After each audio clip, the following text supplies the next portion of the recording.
जय जय श्री राधे। सभी भक्तों को हर हर महादेव सदा जय श्री कृष्णा।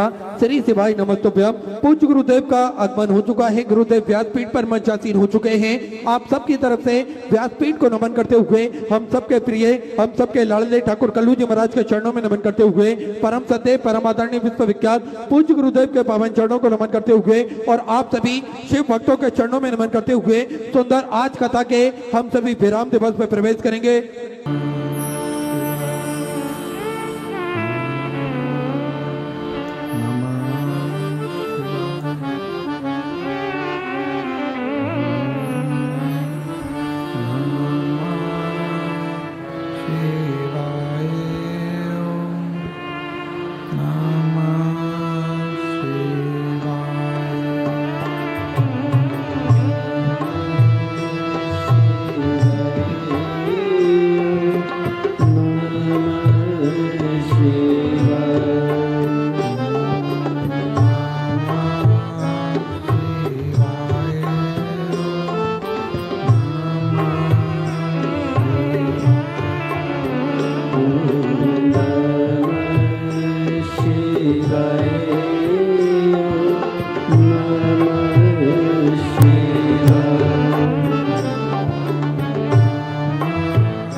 विश्वनाथ भगवान की, महाकालेश्वर भगवान की, ओंकारेश्वर भगवान की, वरेश्वर महादेव की, मदंतेश्वरी माता की।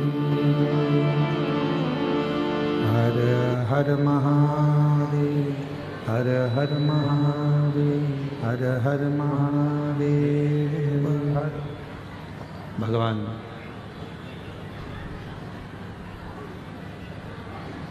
देवादिदेव महादेव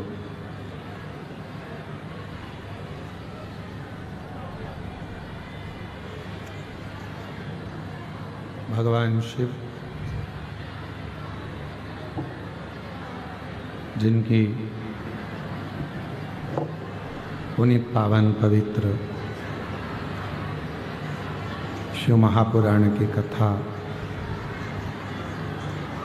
बाबा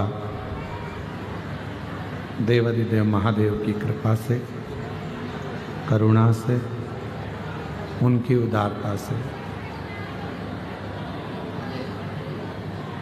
ये पवित्र पावन आनंदमय भूमि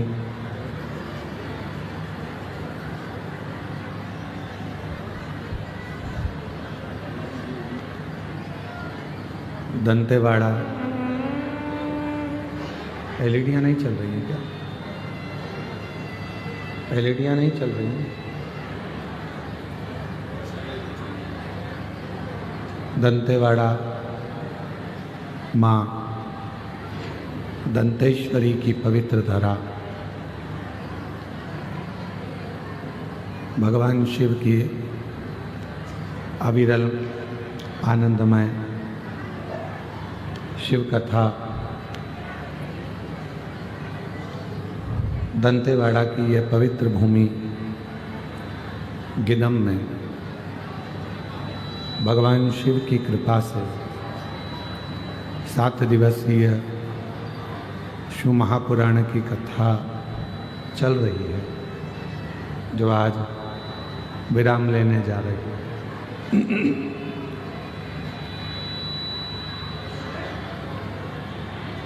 शिव की कृपा से एलईडी नहीं चल रही है। एलईडी वाले एलईडी चालू करें, उस वाले पंडाल की, ये वाले पंडाल। भगवान देवादिदेव महादेव भगवान शिव जो संपूर्ण जगत का कल्याण करने वाले हैं और संपूर्ण जगत का उद्धार करने वाले हैं, ऐसे भगवान देवादिदेव महादेव की ये पवित्र कथा गिदम क्षेत्र में भगवान शिव की ही कृपा से चल रही है। कथा केवल मंदिरों तक या तीर्थ तक सीमित नहीं है। प्रेशर बढ़ाओ, प्रेशर।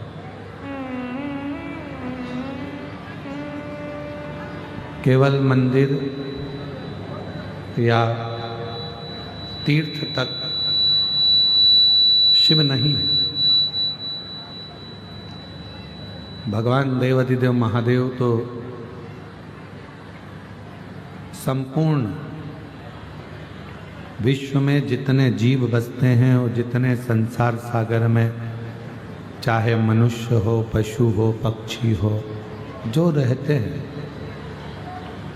उन सभी के दिल में, हृदय में शिव बसते हैं। हम केवल मंदिर तक भगवान को ढूंढें या तीर्थ तक भगवान को ढूंढें, वो मूल नहीं है। मूल है हमारे भीतर एक अटल विश्वास, एक दृढ़ विश्वास शिव के प्रति, भगवान देवादिदेव महादेव के प्रति।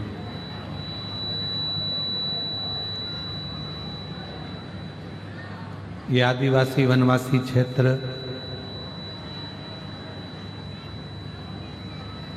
नक्सल प्रभावित क्षेत्र, जहाँ लोग रात्रि के समय पर निकलते नहीं, शाम ढलते ढलते लोग अपने अपने घर में, अपने अपने गंतव्य पर पहुंच जाते हैं। ऐसे वन क्षेत्र में जहाँ पर हिंसक पशु पक्षी जानवर आदि सब रहते हैं, और ऐसे वन क्षेत्र में जहाँ पर बहुत बहुत दूर तक घरों का पता नहीं लगता, गाँव का पता नहीं लगता, ऐसे वन क्षेत्र में आप इस खुले मैदान में जंगल में बैठकर पूरी रात से इस शिव महापुराण की कथा का इंतजार कर रहे हैं, पूरी रात।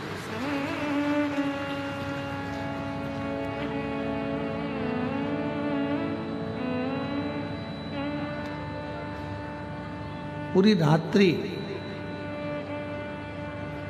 कड़कती हुई ठंड, और उस ठंड में यह खुला मैदान जहां बैठकर आप भगवान शिव की विरल भक्ति का इंतजार कर रहे हैं। तो क्या केवल आपने भगवान शिव का इंतजार किया? शिव महापुराण की कथा कहती है, भगवान देवादिदेव महादेव का पवित्र चरित्र कहता कि आप भगवान शंकर का जैसे कथा का इंतजार कर रहे हैं, वैसे ही आपके दुख मिटाने के लिए, कष्ट मिटाने के लिए शिव भी आपका इंतजार कर रहे थे कि तू मेरे पास आ और मैं तेरे कष्ट मिटाऊं। तू मेरे करीब में आ, तू मेरे नजदीक में आ और मैं तेरा कष्ट मिटाऊंगा। मैं तेरी तकलीफ है, मैं तेरा दुख दूर कर।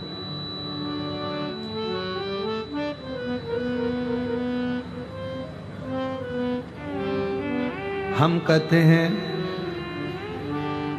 लक्ष्मी आए तो मैं दान करूं। हम कहते हैं कि लक्ष्मी आएगी तो हम दान करेंगे, पैसा आएगा तो हम दान करेंगे, धर्म करेंगे, पुण्य करेंगे।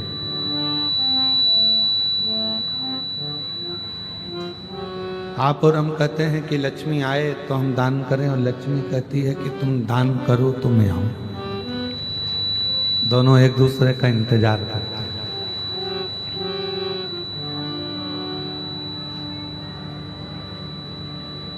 आप लक्ष्मी का इंतजार कर रहे हो कि वो आएगी तब मैं दान करूंगा, लक्ष्मी इंतजार कर रही है कि तू दान करना प्रारंभ कर तो मैं आना प्रारंभ करूं।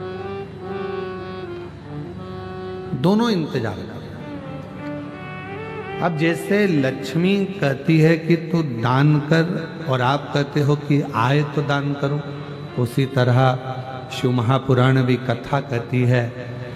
लोग कहते हैं कि हम बहुत तकलीफ में हैं, बहुत दुख में हैं, बहुत कष्ट में हैं, बहुत प्रॉब्लम में हैं, तो भगवान शिव भी कहते हैं कि तुम एक बार मेरी शिव महापुराण की कथा तक पहुंच जा, फिर मैं तेरा दुख मिटाना प्रारंभ कर दूंगा, तेरी तकलीफ को मिटाना प्रारंभ कर।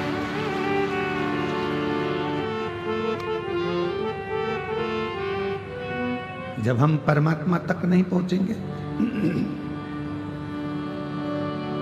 जब हम भगवान तक नहीं पहुंचेंगे, परमात्मा तक नहीं पहुंचेंगे, तो परमात्मा हम पर करुणा कैसे करे?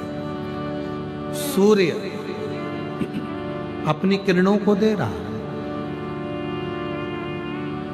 भास्कर अपनी किरणों को पृथ्वी पर भेज रहा है, सूर्य अपनी किरणों को पृथ्वी पर दे रहा है, भास्कर अपनी किरणों को मृत्यु लोक में भेज रहा है, और तुम छाता लगाकर बैठे रहो कि मुझे सूर्य की किरण तो आ ही नहीं रही है, सूर्य की किरण तो मुझे मिल ही नहीं रही है। और भगवान कह रहे हैं पहले छाता हटा, थोड़ा सा बाहर निकल, बाहर निकल कर अगर देखेगा तो वो सूर्य की किरण मैं तो प्रकाश कर रहा हूं पर तेरे तक पहुंच नहीं रही, क्योंकि तेरे पास में छाता है।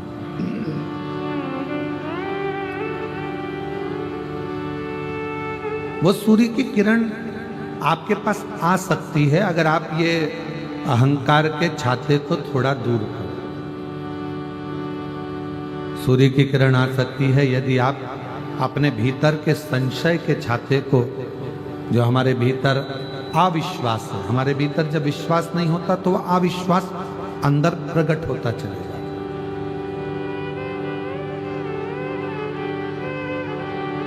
इन अविश्वास को, अहंकार के छाते को थोड़ा दूर करो। जब यह अहंकार का छाता, अविश्वास का छाता दूर होगा और तू जैसे ही बाहर निकलेगा वैसे ही जब तू शिव की शरण में जाएगा तो भगवान देव अधिदेव महादेव की किरण तुझ पर पड़ेगी और तेरा उद्धार अपने आप हो जाएगा, अपने आप। आज व्यक्ति छोटा और बड़ा गिनने में लगा हुआ। आज बहनें भी आपस में गिनती हैं तो ये गिनती हैं कि हमारी वो बड़ी जीजी के यहाँ इतना पैसा है तो छोटी के यहाँ इतना पैसा है।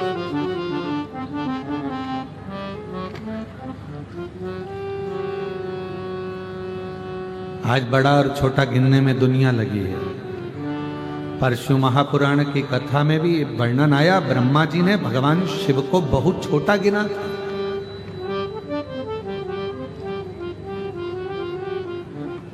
ब्रह्मदेव ने कह दिया था कि ये पूरी सृष्टि का रचना करता मैं हूँ, इस सृष्टि का संहार करता मैं हूँ, सृष्टि को चलाने वाला मैं हूँ, सृष्टि का भोजन देने वाला मैं हूँ, सृष्टि को रखने वाला मैं हूँ, सृष्टि को संचारित करने वाला मैं हूँ।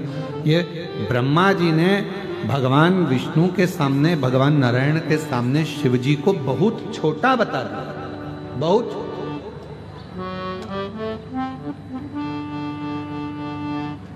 पर शिव महापुराण की कथा कहती है किसी को छोटा ना बताओ, किसी को छोटा ना समझिए। तुम्हारे यहां पर बर्तन मांजने के लिए कोई बर्तन वाली माँ आ रही है, तुम्हारे यहाँ भोजन बनाने के लिए कोई भोजन वाली माँ आ रही है, तुम्हारे यहाँ झाड़ू पोछा करने के लिए कोई झाड़ू पोछा वाली माँ आ रही है, तुम्हारी दुकान पर कोई काम कर रहा है, तुम्हारी फैक्ट्री में कोई काम कर रहा है, तुम्हारे घर पर कोई काम कर रहा है, तुम्हारे होटल पर कोई काम कर रहा है, भले वो वेटर है, भले छोटा काम करे चाहे बड़ा काम करे, पर एक बात याद रखो, उसको कभी छोटा मत समझो। ना जाने कब समय का पहिया बदलेगा और हो सकता है जिस होटल पर जो नौकर काम कर रहा है वो सेठ बन जाए और तू नौकर बन जाए, इसलिए जीवन का कोई भरोसा। जो तुम्हारे यहाँ काम कर रहा है हो सकता है कि एक दिन उसका भाग्य खुल जाए, शिव जी की कृपा से एक लोटे जल से उसकी किस्मत बदल जाए और वो करोड़पति बनकर बैठे। जीवन में कोई छोटा बड़ा ना समझे। हम क्यों छोटा समझे?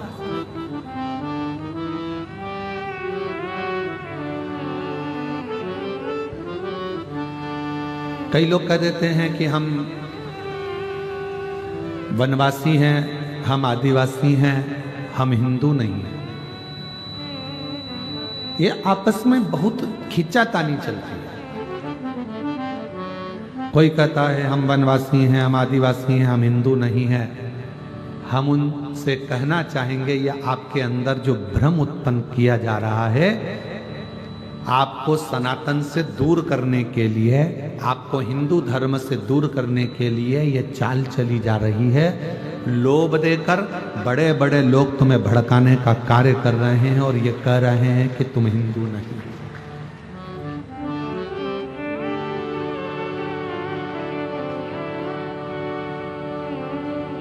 रेल में कौन कौन बैठा है?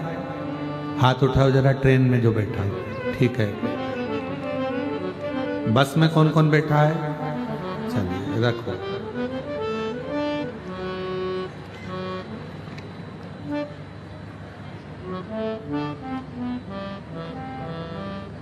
ट्रेन का टिकट किस किसने लिया था? सबने लिया। ट्रेन वाले के यहाँ टिकट लेने गई थी, जब उसने पूछा था कि तुम ब्राह्मण हो, क्षत्रिय हो, वैश्य हो, हिंदू हो कि नहीं हो, पूछा था उसने? नहीं। क्या करा उसने? तो तुमने पैसा दिया और उसने टिकट दिया। ट्रेन के अंदर किसी ने तुमसे पूछा, टीटी ने, टीसी ने, कि तुम कौन हो?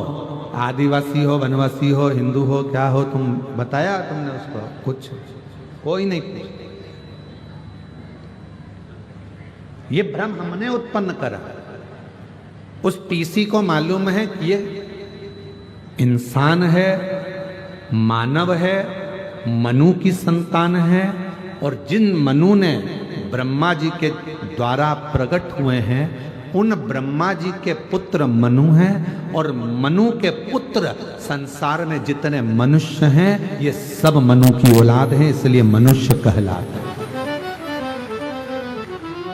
ये मनु की संतान है, इसलिए ये मनुष्य है, ये मानव, ये मनुष्य।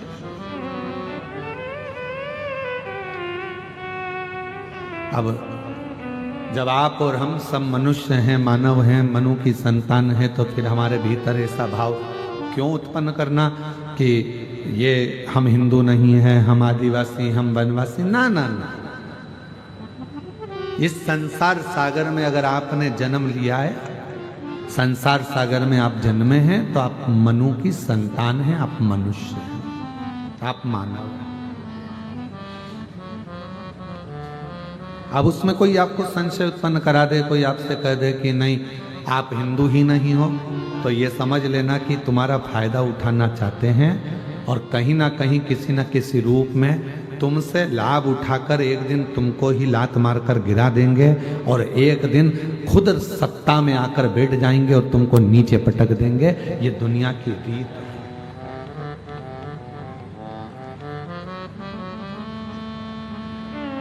चलो एक बात और पूछो, जिसकी हाइट 5 फीट की है, जिसकी हाइट 6 फीट की है,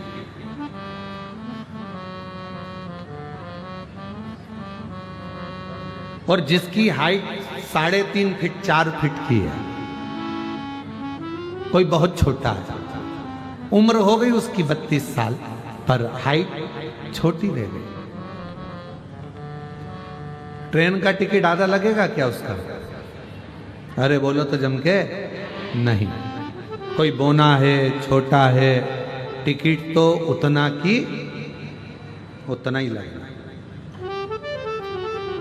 तुम्हारी हाइट अगर 7 फीट भी है तो टिकट उतना की उतना ही लगना।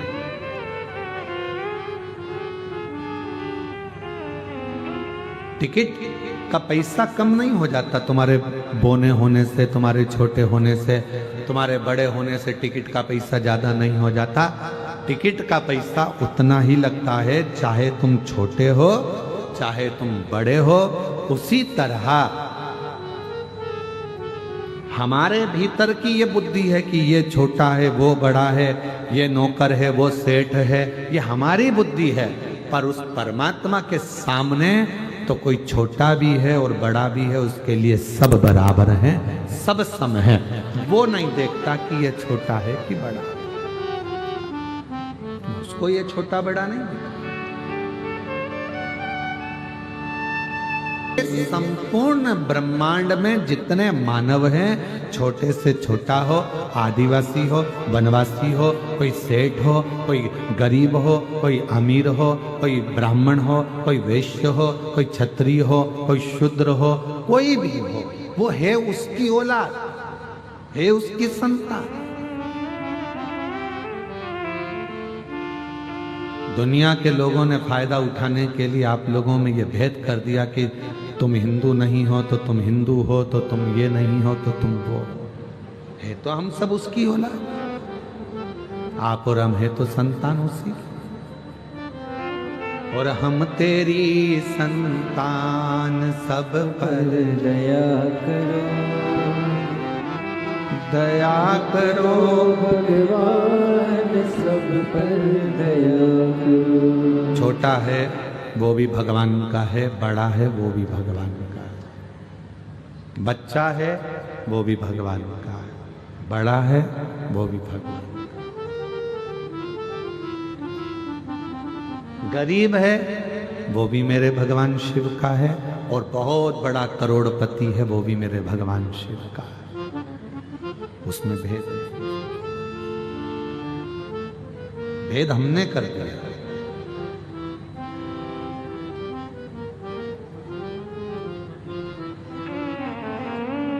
हम भेद कर दिया, हमने भेद कर दिया, ये आदिवासी है, ये वनवासी है, ये शूद्र है, ये वैश्य है, ये क्षत्रिय है, ये ब्राह्मण है। पर शिव महापुराण की कथा में स्वयं माता पार्वती जी ने पूछ लिया था भगवान देवादिदेव महादेव से कि ब्रह्मा जी आपको नीचा दिखा रहे हैं, आपको छोटा समझ रहे हैं। ब्रह्मा जी आपको छोटा समझ रहे हैं। भगवान देवादिदेव महादेव ने मां पार्वती जी से कहा, यह ब्रह्मा जी की बुद्धि का भेद है।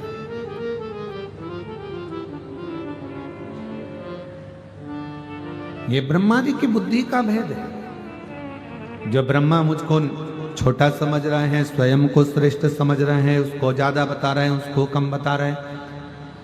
कोई विद्वान जब भी व्यासपीठ पर बैठेगा, कोई विद्वान कभी भी अगर व्यासपीठ पर बैठेगा तो कभी भी ना तो किसी व्यक्ति की निंदा करेगा और ना कभी किसी देवी देवता को ऊपर या नीचे बताएगा। सारे देवताओं को, अगर विद्वान कथाकार है, विद्वान संत है, विद्वान साधु है, विद्वान गुरु है, विद्वान वक्ता है, विद्वान कथाकार है, तो अपनी व्यासपीठ पर बैठकर वो किसी की भी, चाहे कोई महाराज हो, कोई व्यक्ति हो, विशेष हो, ना कभी किसी की निंदा करता है और ना कभी किसी देवी देवता को ऊंचा नीचा बताता है। वो जिसकी आराधना करता है उसकी श्रेष्ठता बताता है, पर देवताओं को नीचा नहीं बताएगा। कोई नहीं कहेगा कि राम बड़े हैं, कि कृष्ण छोटे हैं, कि शिव बड़े हैं, कि ब्रह्मा छोटे हैं, कि भगवान विष्णु बड़े हैं, कि ये बड़े हैं, कि वो छोटे हैं। ये कभी कोई कथाकार नहीं कहेगा अगर विद्वान है, क्योंकि उसने कथा में सुन रखा है। उसने श्रीमद् भागवत हो, अग्नि पुराण हो, पद्म पुराण हो, ब्रह्म विवर्त पुराण हो, शिव पुराण हो, जितनी पुराणें होती हैं सारी पुराणों में लिखा है कि ब्रह्मा, विष्णु और महेश, इन तीनों में कोई भेद नहीं होता है। ये तीनों एक हैं, ये तीनों अलग नहीं। राम कृष्ण शिव सब एक है।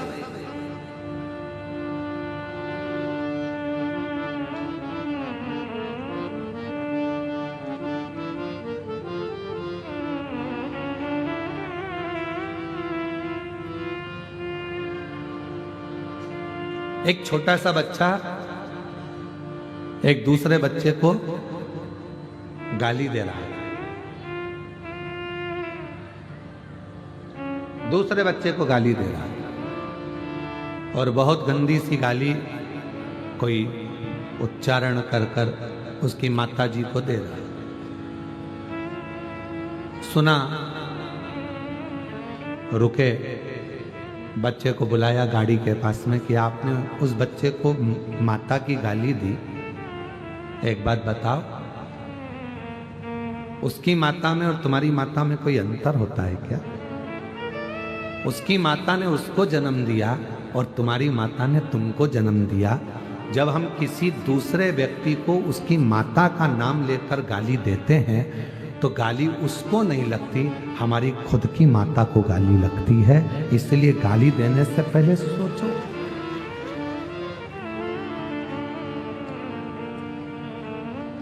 किसी की बहन बेटी को हमने गाली दे दी, ना वहां बहन है ना बेटी है, और वहां बस वो लड़का खड़ा है, वो व्यक्ति खड़ा है और उसको हमने गाली दे दी, तो क्या उसकी बहन बेटी को गाली लग जाएगी? नहीं। क्या आपकी बहन नहीं है? क्या आपकी बेटियां नहीं है? क्या आपकी माता नहीं है? गाली देने से पहले विचार करना। हम जब एक उंगली किसी पर उठाते हैं तो ये जो 3 उंगलियां हैं ये हमारी ओर मुड़ती हैं और कहती हैं कि मुझे तो एक गाली लगी, पर उस गाली की बाकी की गालियां 3 तुझे, तेरी माता को, तेरे भाई को, तेरी बहन को और तुझको लगी है। आप एक उंगली उठा के देखो, करो ऐसा, सब करो, एक उंगली उठाओ, जल्दी उठाओ सब लोग, और हमारी ओर एक उंगली करो, ऐसा ऐसे करो उंगली। अब करके देखी तुमने उंगली, हमारी ओर कितनी उंगली गई? जम के बोलो, 1। तुम्हारी ओर कितनी गई? 3। अर्थात हम में एक गलती है तो तुम में 3 गलतियां हैं। आप एक गाली किसी को दे रहे हो तो 3 गाली आपको खुद लग रही है। इसलिए निवेदन है, गाली देने से पहले विचार करो।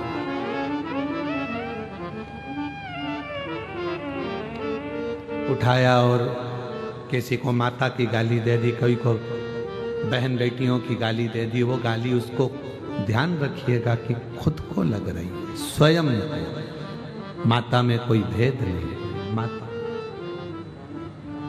बोलो, मां दंतेश्वरी में, मां अन्नपूर्णा में, मां पार्वती में, मां वैष्णो देवी में, मां ज्वाला देवी में, मां डोंगरगढ़ वाली माता में, मां विंध्येश्वरी में, मां आदिशक्ति में कोई भेद है क्या? जम के बोलो, नहीं, कोई भेद नहीं। वो भी माता का अंग है। दांत, कहीं नयन गिरे तो नैना देवी हो गई, कहीं जिभ्या गिरी तो ज्वाला देवी हो गई। है वही। कहीं कांगड़ा, कहीं चिंतपूर्णा, कहीं मनसा, ऐसी सब देवियां विराजमान है महाराज। कहीं नेत्र गिले तो नयना हो गई, कहीं कुछ गिरा, कर्ण गिरा, कहीं कर्ण फूल गिरा। मां तो मां ही है तो उसी का स्वरूप, है तो उसी का अंग। हम क्यों भेद करें? शिव महापुराण की कथा भेद करना नहीं सिखाती। कर्ज चुकाना सरल है, पर फर्ज अदा करना कठिन है, बहुत बहुत कठिन। कर्ज चुकाना सरल है, पर फर्ज अदा करना कठिन है। किसी ने आपको कुछ दिया, आपने चुका दिया। कोई ने गाली दी, आपने बककर गाली चुका दिया। कोई ने आपको थप्पड़ मारा, आपने मार कर चुका दिया। कोई ने कुछ दिया, आपने देकर चुका दिया। कर्ज चुकाना सरल है, पर फर्ज को अदा करना बहुत कठिन है। फर्ज अदा, आज व्यक्ति फर्ज अदा नहीं कर पा रहा। बेटा अपना फर्ज अदा नहीं कर पा रहा है, पिता अपना फर्ज अदा नहीं कर पा रहा है, माँ अपना फर्ज अदा नहीं कर पा रही हैं, बच्चे अपना फर्ज अदा नहीं कर पा रहे। माँ अपना फर्ज अदा नहीं कर पा। बड़े बड़े शहरों में जन्म माँ देती है बच्चे को, और लेकर एक साथ में कोई महिला सेविका उनके साथ में रहती है, दासी के रूप में वो बच्चा संभालती रहती है।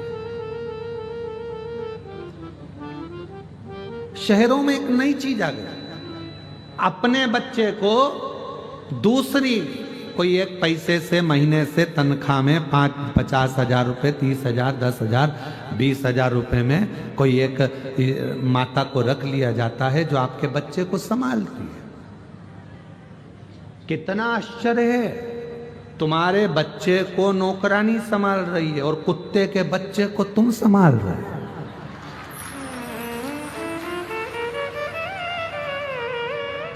तुम्हारे बच्चे को छीछी नौकरानी करा रही है और कुत्ते के बच्चे को छीछी तुम करा रहे हो। कितना आश्चर्य।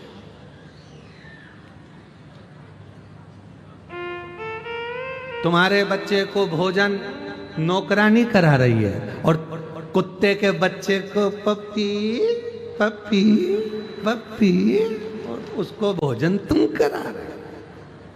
अरे डूब मरो रे, पानी नहीं हो तो बस्तर से ले जाओ।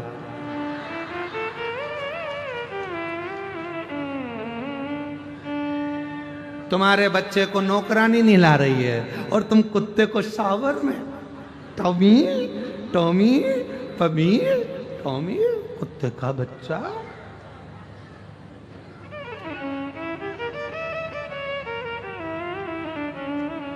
और आया बुढ़ापा, तुम्हारे बच्चे को नौकरानी ने पाल पोस कर बड़ा करा और अब आया तुम्हारा बुढ़ापा।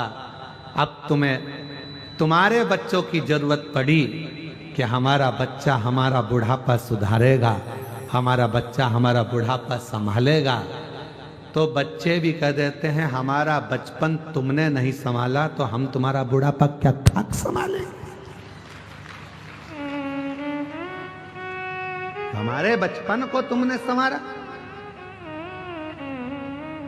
हमारे बचपन को अगर तुम संवारते तो हम तुम्हारा बुढ़ापा संवारते। मेरी जीजियों, अपने बच्चों को खूब प्रेम दीजिए, पढ़ाइए, विद्वान बनाइए, विद्वान।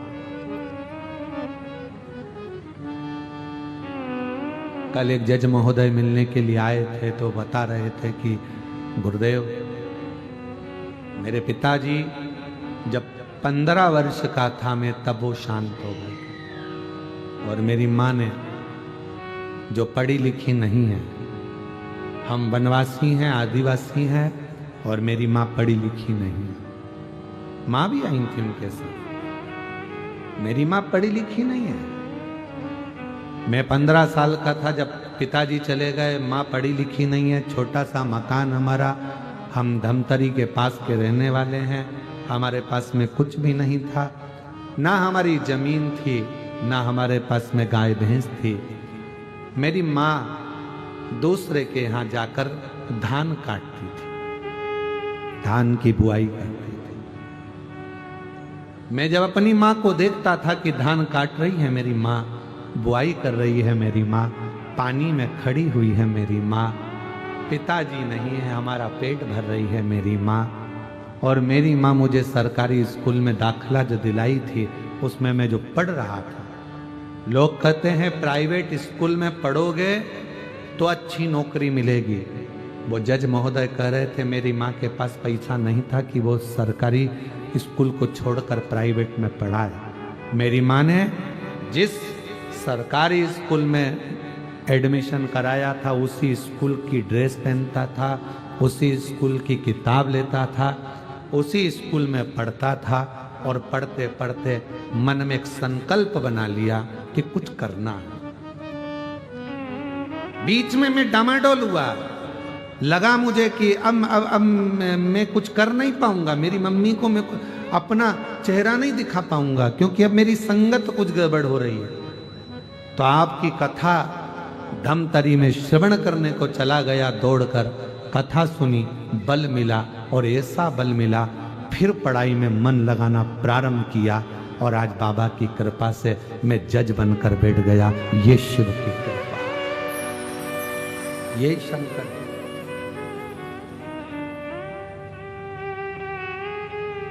जरूरी नहीं कि आपकी मम्मी बहुत पढ़ी लिखी होंगी। बच्चे कहते हैं तुमने हमारे लिए क्या करा, उन्होंने कुछ नहीं करा, उन्होंने कुछ नहीं करा, पर फर्ज तो तुम्हारा है ना। कर्ज अदा करना सरल है, पर फर्ज अदा करना कठिन है।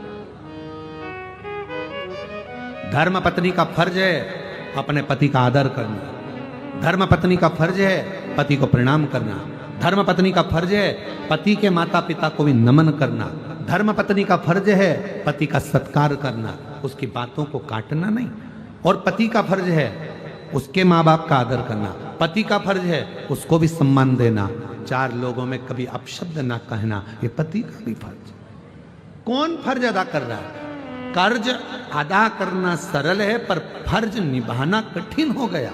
बेटा बाप का फर्ज अदा नहीं कर रहा है, बाप बेटे के लिए फर्ज अदा नहीं कर रहा है, माँ बच्चों के लिए फर्ज अदा नहीं कर रही है, सास बहू के लिए फर्ज अदा नहीं कर रही है। केवल इसको फर्ज नहीं कहते कि तुम्हारे घर में बहू आई तो उसको साड़ी दिला दो, केवल इसको फर्ज नहीं कहते कि तुम्हारी बहू आने वाली है तो उसकी रकम बनवा दो, सोना चांदी दिला दो, कमर तगड़ी बना दो, उसके पाँव की पायल बनवा दो। इसको फर्ज नहीं कहते कि बच्चों का केवल विवाह कर दो, फर्ज अदा कर दिया। एक सास का सबसे बड़ा फर्ज होता है कि उसके घर में जब बहू प्रवेश कर रही है तो उसके मन में यह भाव होना चाहिए कि मेरे अंदर जितने संस्कार हैं, जितना मैं अच्छा कर सकती हूं, मेरे अंदर मेरे माँ बाप ने जो संस्कार देकर भेजे हैं, मेरी बहू को कुछ भी नहीं आता होगा तो भी मरने से पहले मैं उसको पूरे संस्कार देकर जाऊंगी। और बहू में ये फर्ज होना चाहिए कि मेरी मम्मी ने अगर कुछ भी कहा वो बात दूसरी थी, पर अब यहां मैं अगर आई हूं और मेरी सास मुझे सिखाना चाहेगी, बताना चाहेगी, टोकेगी, बार बार टोकेगी। सास क्यों टोकती है? क्योंकि उसने अपना बुढ़ापा ऐसे ही नहीं निकाल दिया, बहुत धक्के खाकर जिंदगी निकाली है। कभी ऐसा भी समय आया था सास की जिंदगी में कि 2 रोटी नहीं थी उसके पास में, तो भी वो किसी के दरवाजे नहीं गई है। उसने ये सोच लिया मैं बहू को इतना पक्का कर दूंगी, उसको अपशब्द कहकर, ताना देकर, गाली देकर, आड़ा टेढ़ा बोलकर मैं उसको इतना कड़ला कर दूंगी कि जगत के लोग उसका फायदा नहीं उठाएंगे, वो जीत कर आगे निकल जाएगी। मैं अपनी बहू को, अब बहू को लगता मेरी सास गाली दे रही है, गाली नहीं दे रही है। अगर मिट्टी का बर्तन बनाना है तो मिट्टी को कूटना पड़ेगा, पत्थर की मूर्ति बनाना है तो उस पर हथौड़ी चलाना पड़ेगी, और बहू को श्रेष्ठ बनाना है तो सास की गाली खाना पड़ेगी। वो अपशब्द कह रही है, सहन करो, सिखाएगी। अपशब्द बोल रही है, ताना दे रही है, बताएगी। आप उसको संवरने का प्रयास करो।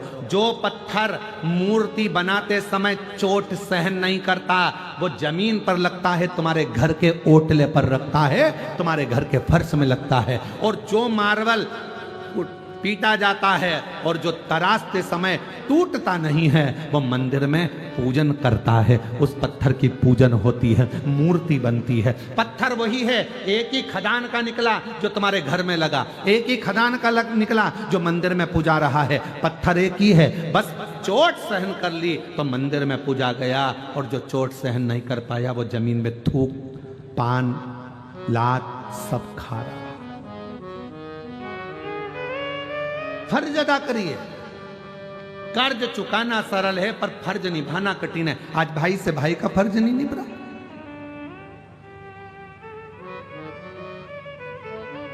बहन से भाई का फर्ज नहीं निभ रहा। भाई को बहन का फर्ज निभाना नहीं आ रहा। कहां है फर्ज? कौन निभा रहा? कौन? जब कोई मरता है पूरा परिवार एक जगह पर इकट्ठा हो जाता है। यहां पर होते हैं कि नहीं होते हमें नहीं मालूम। होते हैं यहां पर? अरे बोलो तो जम के। जब कोई मरता है तो पूरा परिवार इकट्ठा हो जाता है, दुख मनाते हैं।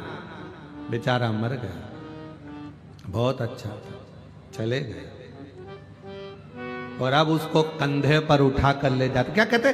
बड़ा भाई है, इसको आगे लगाओ, छोरा है पीछे लगाओ, ये रिश्तेदार है इसको आगे लगाओ, ये उठाएंगे, कंधे पर लेकर जाएंगे। दूसरे से कंधा भी नहीं लगवाते, परिवार वाले उठाते हैं। जितनी मेहनत उसके मरने के बाद तुमने उसको उठाने में लगाई, अगर उतनी मेहनत उसको जीते जी उठाने में लगा देते तो उसकी जिंदगी संभल जाती। दुख में था, बहुत तकलीफ में था, आप थोड़ा बल दे देते। क्यों चिंता करता है? मैं तेरा भाई हूं ना, 25-50 हजार की जरूरत पड़े मैं बैठा हूं, चिंता मत कर। भैया भाभी कुछ कहते, उसको क्यों बताना तुझे? मैं लगा रहा हूं तेरी दुकान में पैसा, जा जिस दिन तेरे पास आ जाए दे देना। 5 लाख रुपए कोई व्यापारी खाकर चले जाएगा, तुम उसका बाल माका नहीं कर सकते। और 5,000 रुपए सग्गा भाई खाकर चले जाएगा तो ताना दे दे के कोस कोस के मार देते हो। वो व्यापारी खा गया, पैसा डूब गया, ब्याज बट्टे में चले गया तो कुछ नहीं हुआ, और तुम्हारा सग्गा 5, 10, 50, 25,000 रुपए खा गया तो क्या दुख हो गया। समझना कि पूर्व का कोई हिसाब रह गया था जो आज चुकाया है। तो फर्ज अदा करो, फर्ज। बेटे हो, माँ बाप के प्रति फर्ज अदा करो। जितने साल वो जिए उनकी अवस्था बढ़ती चली जाएगी, वो बिल्कुल बच्चे होते चले जाएंगे। पर तुम याद रखना, आज तुमने अगर अपने माँ बाप की सेवा करी है तो तुम्हारी बहू भी आएगी, वो भी तुम्हारी सेवा करेगी, और तुम्हारा बेटा भी तुम्हारी सेवा करेगा। एक कहानी मिलती है, एक पिताजी बीमार पड़ गए, और बीमार पड़े पिताजी, बहू ने कह दिया तुम्हारे पिताजी को बहुत खांसी चलती है, बच्चों को पढ़ने में तकलीफ होती है, इनको बाहर जो कमरा है माली वाला, चौकीदार का कमरा है, उसमें ठहरा दो। पति ने कहा हम ठहरा तो देंगे, पर पिताजी को भूख लगी तो पिताजी को बोल दो हमें घंटी लगा देते हैं, वो बेल बजाएंगे, हम चाय दियाएंगे, घंटी बजाएंगे, हम भोजन दियाएंगे, घंटी बजाएंगे, हम पानी दियाएंगे। पर पिताजी को अंदर आने की जरूरत नहीं है। बेटे ने पिताजी को माली के कमरे में, चौकीदार के कमरे में सुला दिया, पिताजी के लिए सारा सामान रख दिया। पिताजी से कहा पिताजी अब तुम उधर बहू के कमरे के उधर मकान में मत जाना, तुम्हें जो चाहिए तुम्हारी बहू यहीं लाएगी। घंटी बजाना, ये तार लगा है, घंटी लगी है, तुम बजा देना बेल, बहू लाकर सामान देगी। ठीक है, पिताजी ने जाना बंद कर दिया। एक दिन पिताजी ने घंटी बजाई तो घंटी बजी नहीं शायद। पिताजी पानी के लिए तरसते रहे। बेटे ने कसम दी थी कि उधर जाना मती, पानी मंगना मती, बस घंटी बजाना। बाप घंटी बजाता रहे, फिर भी कोई पानी लेकर नहीं आया। आखिरी में बेटा शाम को आया, पूछा अपनी पत्नी से क्यों बाबूजी को पानी चाय दे दिया था, आज घंटी नहीं बजाई तुम्हारे पिताजी ने, हमको लगता है उनके पास रखा होगा इसलिए उन्होंने घंटी नहीं बजाई। बेटा दौड़ कर गया अपने बाप के कक्ष में, जाकर देखा तो पिताजी तो जमीन पर पड़े थे, बेहोशी में थे। बाप को पानी का छींटा देकर उठाया, पापा बाबूजी क्या हुआ? बेटा आज मुझे लगता है घंटी के तार को ऊंदरा ने, चूहे ने कतर दिया, घंटी बजती नहीं है। बस इतना कहा, बेटा पानी पिलाता उससे पहले बाप मर गया। पिता चले गए, पिता मरा, अंतिम संस्कार किया गया। 10वें के पहले घर की सफाई होने लगी, सब साफ करने लगे घर को।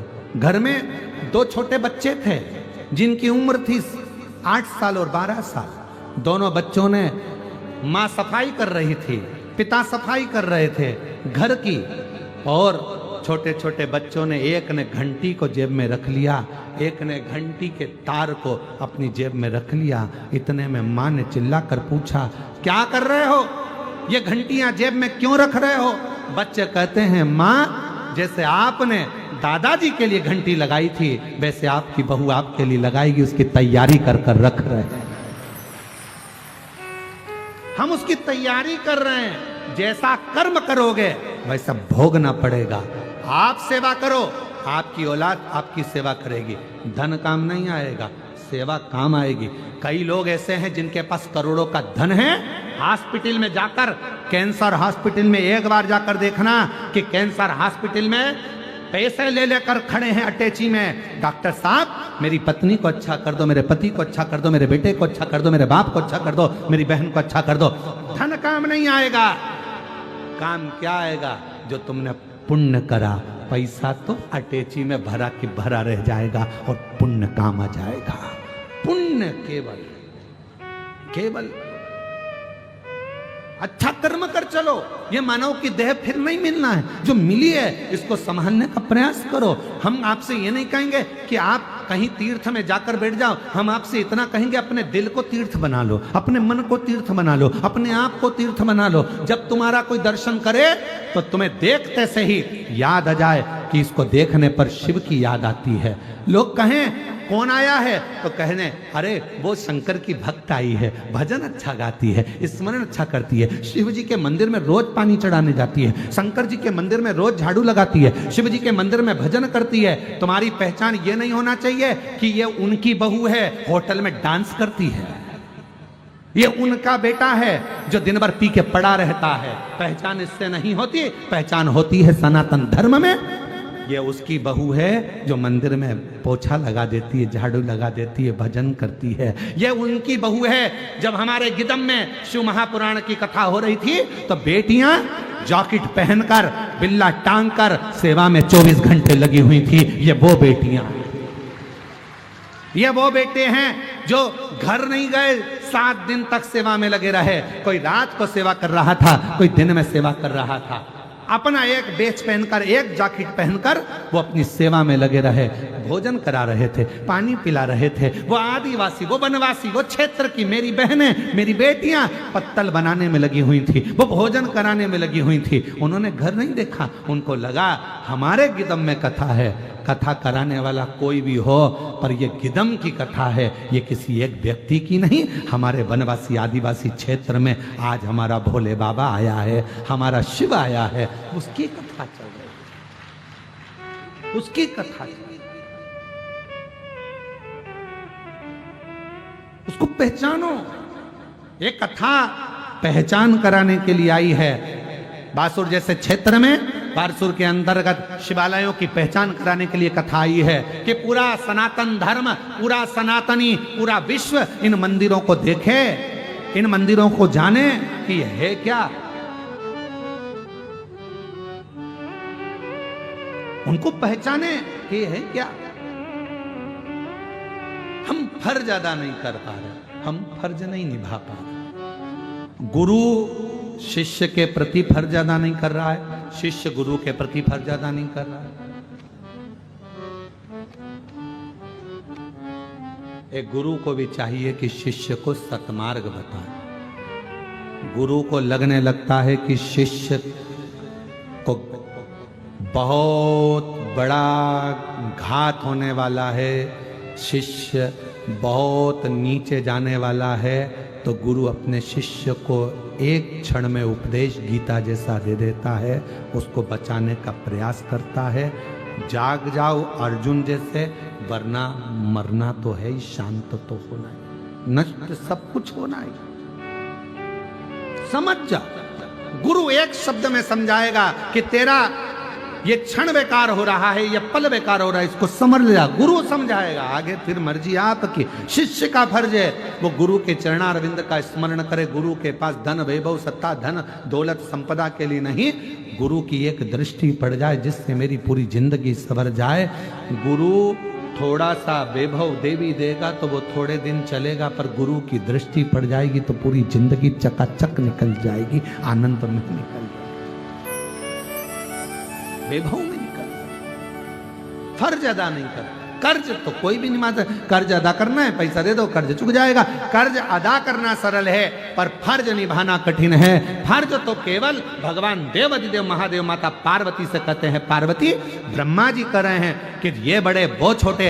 असली अगर कोई वक्ता होता, असली अगर कोई संत साधु गुरुजन तपस्वी या अच्छा कोई कथाकार सत्यवादी अगर कोई कथाकार होता है, वो अपनी व्यासपीठ पर बैठकर किसी महाराज की, किसी संत के, किसी साधु के, किसी गुरुजन की कभी निंदा नहीं करता है। अच्छा कथाकार है, संत है, श्रेष्ठ संत है, सत्यवादी संत है, तो किसी ईश्वर की निंदा नहीं करता। वो ये नहीं बोलता कि ये ईश्वर बड़ा है, वो ईश्वर छोटा है, राम बड़े की, कृष्ण बड़े की, शिव बड़े की, ब्रह्मा बड़े की, विष्णु बड़े। वो एक मानता है क्योंकि हम सब उसकी औलाद हैं। वो सब में समाया है, सब में एक नूर है, एक ज्योति है।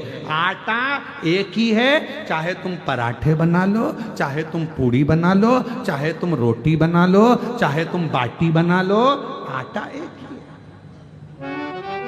चावल एक ही है, चाहे दही में मिला के खा लो, चाहे दूध में मिला के खा लो, चाहे दाल में मिला के खा लो, चाहे सांभर में मिलाकर खा लो, चाहे सब्जी में मिलाकर खा लो, चावल एक ही है। चाहे चीला बना लो, चाहे उलेटा बना लो, चाहे पराठा बना लो, चावल एक ही है। उसी चावल की तुम चाहे मिठाई बना लो, चावल वही है। चावल की वो भाव खत्म नहीं, वो चावल ही रहेगा, आटा आटा ही रहेगा, गेहूं गेहूं ही रहेगा। उसी तरह कोई तुम्हें कितना भी तोड़ ले और कह दे कि तुम ये नहीं हो, तुम हिंदू नहीं हो, तुम ये नहीं हो, याद रखना जैसे गेहूं का चाहे पूड़ी बनाओ, चाहे पराठा बनाओ, चाहे रोटी बनाओ, है तो गेहूं का ही आटा। उसी तरह अपने मन को ये बता देना कि हो तो तुम उसी की औलाद, एक ही मनु की संतान आप और हम है, उसमें कोई भेद नहीं है, कोई भेद नहीं। और बहुत आएंगे ऐसे ज्ञान देने वाले तुम्हारे पास में, बहुत आएंगे। वो एक ही बात कहेंगे, क्यों शंकर जी के मंदिर जा रही हो, क्यों जल चढ़ा रही हो, एक लोटा जल चढ़ाने से क्या होगा, क्या होगा एक लोटा जल चढ़ाने से, क्यों चढ़ा रही हो एक लोटा जल, क्या होगा मंदिर जाने से। उस पर आश्रित हो जाओ, उस पर आश्रित। मेहनत करना 4 गुनी, परिश्रम करना 4 गुना, पढ़ाई करना रात दिन, और जब एग्जाम का टाइम आए तब एक बेलपत्री पर शहद लगाकर, शिव को लगाकर चले जाना, उस पर विश्वास कर कर कि मैंने जो याद किया है वो पूरा लिख कर आऊंगी। फुल कॉन्फिडेंस के साथ, अपनी मेहनत के साथ एक बेलपत्री शिव को लगाकर फिर जाओ परीक्षा हॉल में। फिर देखो हाथ तुम्हारे होंगे, कलम तुम्हारी होगी और लिखने वाला मेरा महाकाल बाबा होगा। लिखने वाला वो लिखेगा, वो लिखेगा। उस पर आश्रित हो जाओ। बहुत आएंगे, बहुत भ्रम फैलाएंगे।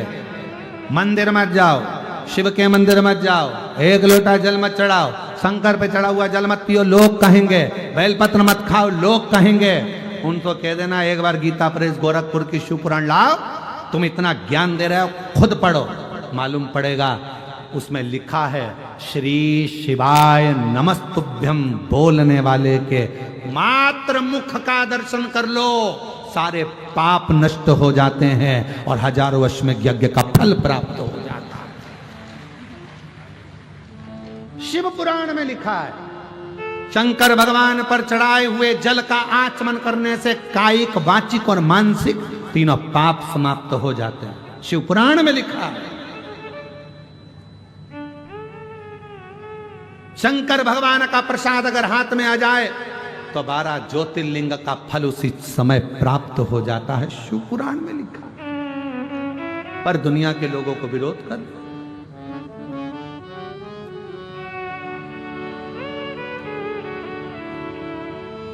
बहुत विरोध होता है शिव पुराण का। जितना विरोध हुआ है शायद दुनिया में किसी पुराण का नहीं हुआ। बहुत। क्यों मंदिर जा रहे हो, क्यों जा रहे हो, क्या होगा, जल चढ़ाने से क्या होगा, एक लोटा पानी से, एक लोटा जल सारी समस्या का हल। तुम्हारे जीवन के सारे दुखों को धो देता है वो एक लोटा जल। तुम्हारे जीवन की सारी तकलीफों को धो देता है वो एक लोटा जल। अजय, वो एक लोटा। बस भाव शुद्ध हो। आप विश्वास कितना करें शिव पर, ये आप पर निर्भर है। दुनिया केवल आपका फायदा उठाने बैठी है, केवल फायदा, केवल फायदा। सावधान। कोई तुमसे कहे कि तुम मंदिर मत जाओ, जाएंगे। तुमने हमको पैदा करा क्या, तुमने हमको बड़ा करा क्या, तो हम तुम्हारी क्यों सुने। मैं चाहे ये करूं, मैं चाहे वो करूं, मेरा मन, मेरी मर्जी। अपना रिमोट अपने हाथ में रखो। टीवी का रिमोट दूसरे के हाथ में रहेगा तो उसके पसंद के सीरियल देखना पड़ेंगे। इसलिए रिमोट अपने हाथ में रखोगे तो अपनी पसंद का सीरियल देखोगी।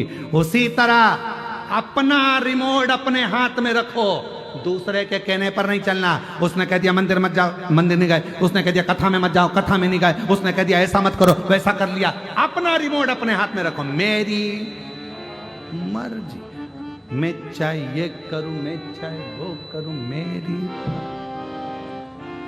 मेरा मन। अपना रिमोट अपने हाथ में रखो। मैं मंदिर जाऊंगी, तू कौन होता मना करने वाला। और सज धज के जाओ, आग लगे बस्ती में, अपन रहे हो मस्ती में, और सज धज के ले, और सज धज के क्या कर लेगा। और जो तुमसे मना करे उसके सामने जान कर कर एक लोटा जल, सारी समस्या का हल।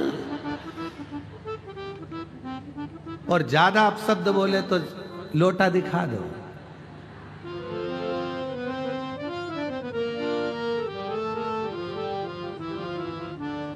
₹50 लाख की गाड़ी में घूमने वाला भी एक दिन 50 रुपए के लोटे में बैठकर हरिद्वार चला जाएगा। और वो 50 लाख की गाड़ी धरी की धरी रह जाए। इतनी बड़ी गाड़ी में घूमता था, इतने बड़े महल में रहता था, इतना बड़ा बंगला था, इतनी फैक्ट्रियों का मालिक था। कहां गया? लोटे में। कितने रुपए का? 50 रुपए का लोटा। 50 लाख की गाड़ी में घूमने वाला 50 रुपए के लोटे में अंदर भर के, कपड़ा बंद के, आंख में आंसू ढल के ट्रेन में उसको सीट पे ले जा रहे हैं। 2 टिकट लिए, एक खुद का, एक लोटे का। टिकट वाले ने पूछा, तुमने ये दूसरा टिकट किसका है? हमारी अम्मा का। अम्मा कहाँ है? गई। फिर सीट पे कौन है? लोटा। अच्छा, अब ट्रेन में खाना भी खा रहे तो एक पत्तल अलग से अम्मा की पत्तल, अम्मा। पानी भी अम्मा के लिए भरा, अम्मा। चाय पी रहे तो अम्मा को पहले। मरने के बाद इतने प्रेम से अम्मा को हरिद्वार ले जा रहा है। अगर एक बार जीते जी अम्मा को ले जाता तो मरने के बाद ले जाने की जरूरत ही नहीं पड़ती। और आंख में कोई पूछ रहे कौन है? हमारी अम्मा, हमारी अम्मा, हमारी अम्मा। अच्छा, अम्मा को ले जा रहा है? हाँ। मां जाके अम्मा का सब काम करा, लोटा हाथ में लेके बोली, अम्मा 50 लाख की गाड़ी में घूमती थी, अब लोटे में घूम। छोड़ दिया गंगा जी में, वो लोटा जा रहा। पीछे बच्चे खड़े होकर बोल रहे, पिताजी अम्मा जा रही। खाओ बेटा, अम्मा जा रही। इतने में फिर भोजन की थाली आई घाट पे, थोड़ा रखा। पड़ोसी ने भी थाली रखी, बहुत सारे लोग क्रियाक्रम कर सबकी रखी। कौवा उड़ते उड़ते आया, बच्चे चिल्ला के बोले, अम्मा आ गई। अम्मा। कौवा, और कौवा उड़ते हुए आया, इसका भोजन नहीं करा, पास में जो पत्तल रखी थी उसका खा के चले गया। बच्चे चिल्ला के दौड़े, देखो अम्मा अभी भी नाराज है। इतने में पीछे पत्नी खड़ी थी, सिर पे पल्लू लेके रोते बोली, तुम्हारी अम्मा थी ऐसी, हमेशा पड़ोसी के घर में जाके खाती थी, घर का तो पसंद नहीं आया, इसलिए आज भी नहीं खाया। कौवा दूसरे का खा के चले गया। अब लोटा, हमारी अम्मा अच्छी अम्मा भैया 50 लाख की गाड़ी में घूमने वाली 50 रुपए के लोटे में भरा गई। किस बात की अकड़ करते हो? किस बात की अकड़ करते हो?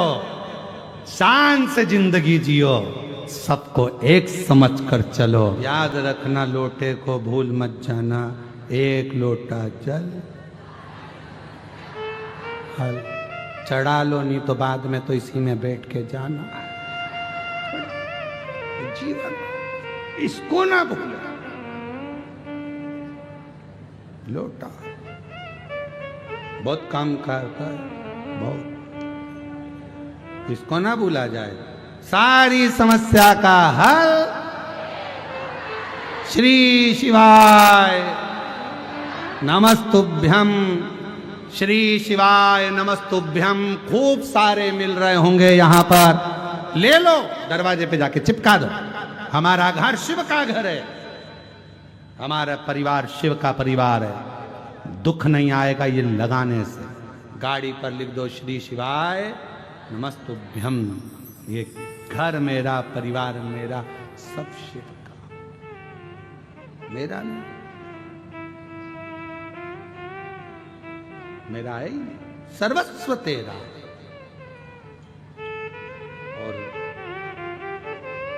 जब हम शिव को भजे, लोग कहें बोलेंगे, बोलने वाले बोलते रहेंगे, महाराज उनका काम है बोलने का, वो अपने अपने हिसाब से बोलेंगे, मना करेंगे, मत जाओ तुम अलग हो वो अलग है। ना, हम सब एक, सब एक।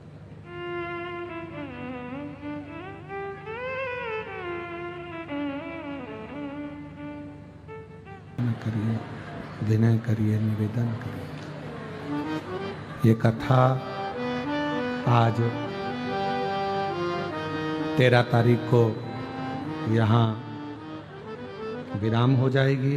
गिदम छत्तीसगढ़ में, दंतेवाड़ा क्षेत्र में। फिर कथा 17 तारीख से 21 तारीख तक 1 बजे से 4 बजे तक नकपुरा ग्राम पंचायत, जिला दुर्ग, छत्तीसगढ़ में 1 से 4 बजे तक प्रारंभ होगी। 5 दिवसीय कथा रहेगी। फिर कथा 24 से 28 दिसंबर पोद्दार स्कूल के पास JP Infra Complex, Hatkesh Mira Road East, Mumbai में शिव महापुराण की कथा रहेगी। फिर कथा 4 से 10 जनवरी 2026 सूरत, गुजरात में, और 16 से 22 जनवरी बड़ौदा, गुजरात में रहेगी। भगवान देवाधिदेव महादेव की ये पवित्र पावन, प्रेशर बढ़ाओ, अंदर आवाज ना आ रहा है। बाबा देवाधिदेव महादेव की कथा और वैसे तो नूतन वर्ष सनातन धर्म का चैत्र महीने में आता है, फिर भी कैलेंडर को जो बदलने में नवयुवक बच्चे जो नूतन वर्ष मनाते हैं, तो हमारा निवेदन है केवल इतना कि अगर आपको अंग्रेजी नूतन वर्ष भी अगर मनाना है तो निवेदन है मेरे देव अधिदेव महादेव के मंदिर से, शिवालय से मनाएं। 1 लोटा जल चढ़ाकर अपने नए वर्ष की शुरुआत करें। और जो सीहोर के नज़दीक में रहते हैं उनसे कहेंगे कि बाबा कुबेर भंडारी के दरवाजे से कुबेरेश्वर धाम में आकर नूतन वर्ष की शुरुआत कर कर अपने जीवन को ऐसे आनंद के साथ जिए कि कुबेर भंडारी आपकी जिंदगी में खूब भंडार भर दें।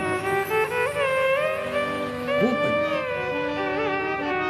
शिव को साधो और शिव पूजा साथ में बोलेंगे, प्रार्थना करेंगे, बाबा को विनय करेंगे, निवेदन करेंगे, विनती करेंगे।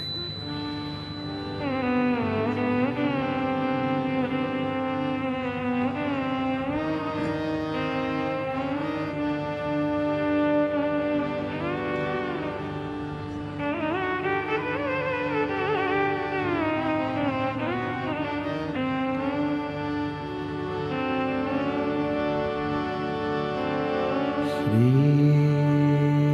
शिवाय नमस्तुभ्यं, श्री शिवाय नमस्तुभ्यं,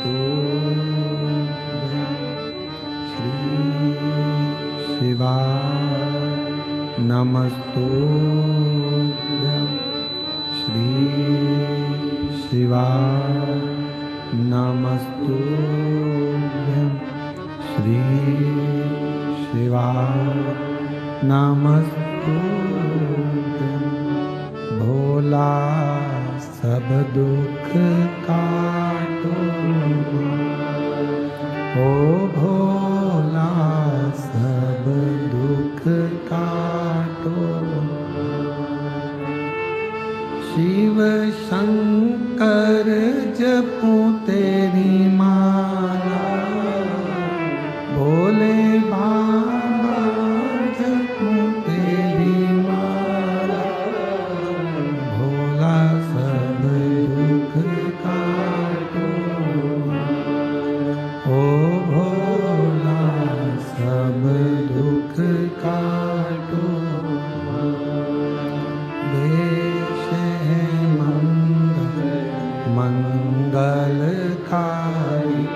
वेश है मंगलकारी। शमशान वासी हमारा, शमशान वासी हमारा।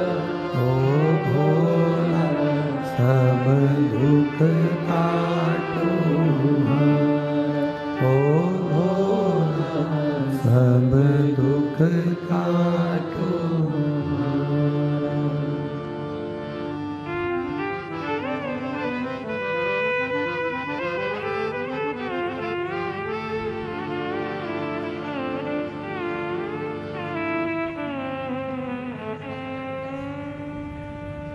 बाबा देवादिदेव महादेव भगवान शिव गर्दानी त्रिकालदर्शी कैलाशी अविनाशी भगवान शंकर की पवित्र कथा कर रहे हैं। शिव महापुराण की कथा वर्णन कर रहे हैं।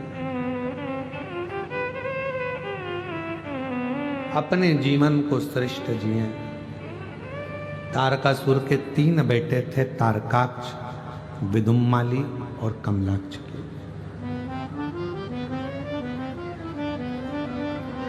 ये तीनों जो बेटे हैं, तारकाक्ष, विदुम्माली और कमलाक्ष की, ये तीनों, इनके पिता स्वयं तारकासुर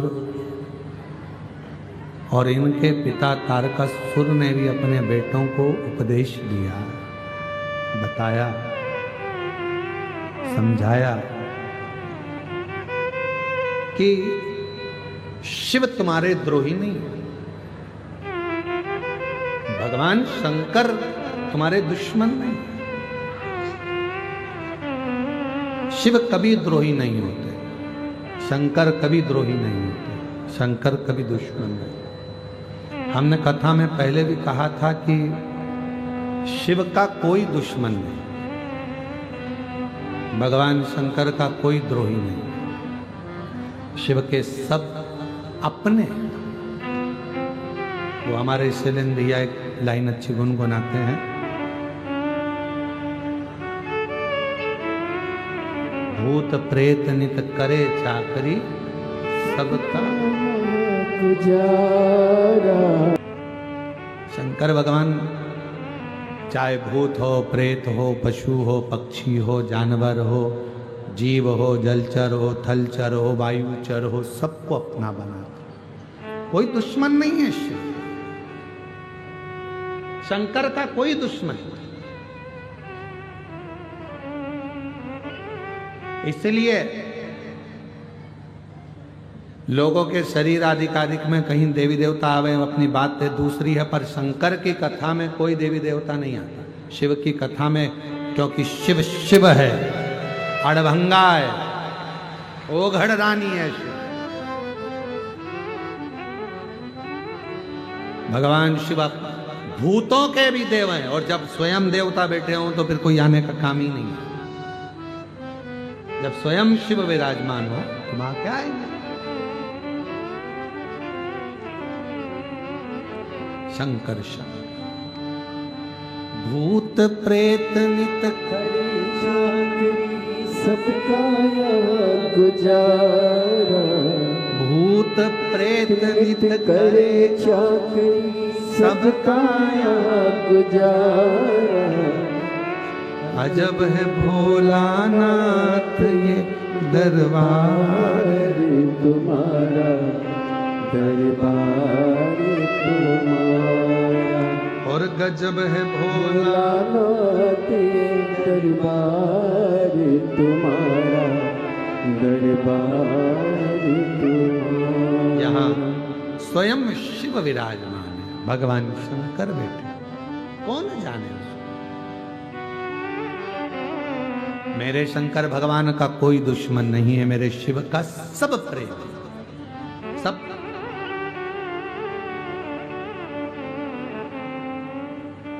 महाराज तारकासुर ने अपने बेटों को तारकाक्ष, विदुम्माली, कमलाक्षकी को समझाया, शिव तुम्हारा दुश्मन नहीं है, शिव करुणा सागर है, शिव दया सागर है। शंकर भगवान को दया का बिंदु कहते हैं, कृपा का सागर कहते हैं। क्यों कहा गया कृपा का सागर? जब भागीरथ महाराज ने तपस्या करी अपने 60,000 काकाओं के उद्धार के लिए, और गंगा मैया जब भगवान के चलकर पृथ्वी पर आना चाहती थी 60,000 काकाओं के उद्धार के लिए, तब गंगा जी को, उनके वेग को, उनकी तीव्रता को संभालने वाला कोई नहीं था। गंगा मैया ने कह दिया कि भागीरथ जी मैं हाथ हो जाऊंगी और पहुंच भी जाऊंगी, मना नहीं है, पर मुझे संभालेगा कौन? मेरे वेग को कौन संभालेगा? मेरी तीव्रता को कौन संभालेगा? मेरे वेग को कौन कंट्रोल करेगा? कौन संभालेगा? तब भगवान देवाधिदेव महादेव की आराधना भागीरथ बाबा ने, और स्वयं देवाधिदेव महादेव की आराधना भागीरथ बाबा ने करा। प्रार्थना करी भगवान शिव से, आप गंगा को संभाल लीजिए। शिव जी मन में सोचे, बहुत कठिन है गंगा को बहुत कठिन। गंगा को संभालना मतलब जानते हो? जम के तो बोलो।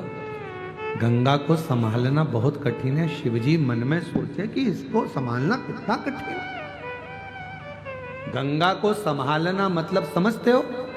गंगा को संभालने का मतलब है अपने भेजे को, अपनी बुद्धि को, अपने मस्तिष्क को, अपने सिर को ठंडा रखना।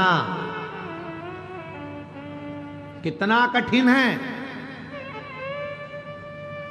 दुनिया का सबसे ज्यादा कठिन काम एक ही है, अपने भेजे को ठंडा रखना। किसी ने कुछ बोला, एकदम उचित हो गए, गुस्सा। कोई कुछ बोल गया, फिर क्रोध आ गया, फिर कोई बोल दिया, फिर क्रोध आ गया, फिर कोई बोल दिया, फिर क्रोध आ गया। कितना कठिन काम, ये बहुत कठिन काम। अब भागीरथ जी कह रहे हैं कि गंगा को आप संभाल लो। शिव जी मन में सोचे, इसको संभालना दुनिया का सबसे कठिन काम, और ये संभल गई तो सब संभल गया। अगर ये संभल गई, सब संभल गई।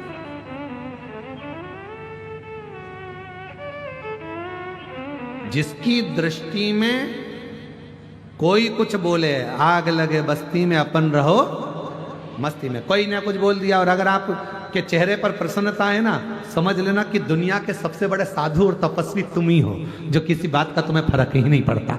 जो हो रहा है होन दो। बोल दिया ना, जान। के गया ना, जान। गाली दे दी ना, जान।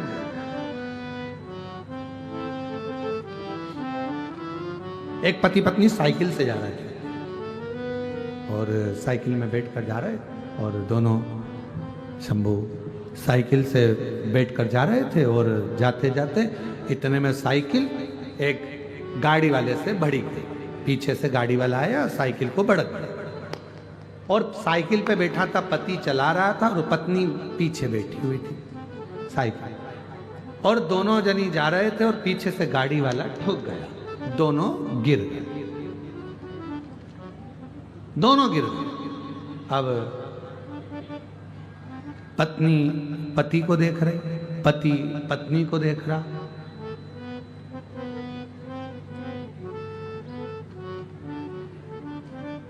पत्नी को गुस्सा आ गया बहुत तेज। खड़े देख रहे हो, एक शब्द भी उस गाड़ी वाले को नहीं बोल रहे हो।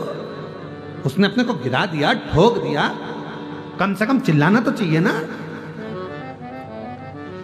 पति बोला, नमः शिवाय, नमः शिवाय, नमः शिवाय। बस पूरी जिंदगी यही करते रहे, नमः शिवाय, नमः शिवाय। अरे वो ठोक के चले गया, अपन नीचे गिर गया। बोलो ना उसको, गाड़ी वाले को कुछ तो बोलो। मैं जाऊं क्या बोलने?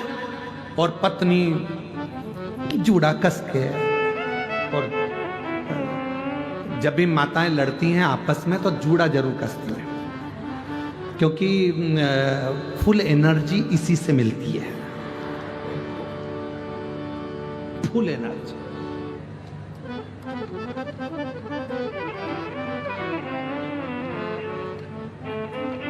एक लड़के ने अपनी दाढ़ी खूब लंबी बढ़ा रखी, मूछे बढ़ा कर रखी, बाल बढ़ा के रखे, और एक पंडित जी बहुत सारे शास्त्र पढ़ रहे थे, बहुत विद्वत्ता की बातें कर रहे थे।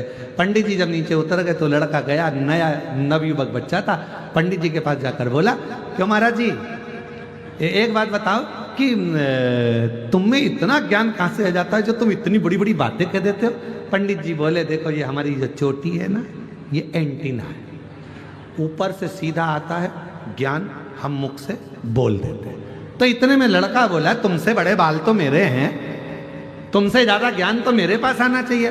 पंडित जी बोले ज्ञान तो आता है पर तुम्हारा ये अर्थिंग का तार है ना, नीचे चला जाता है, ये सब नीचे टपक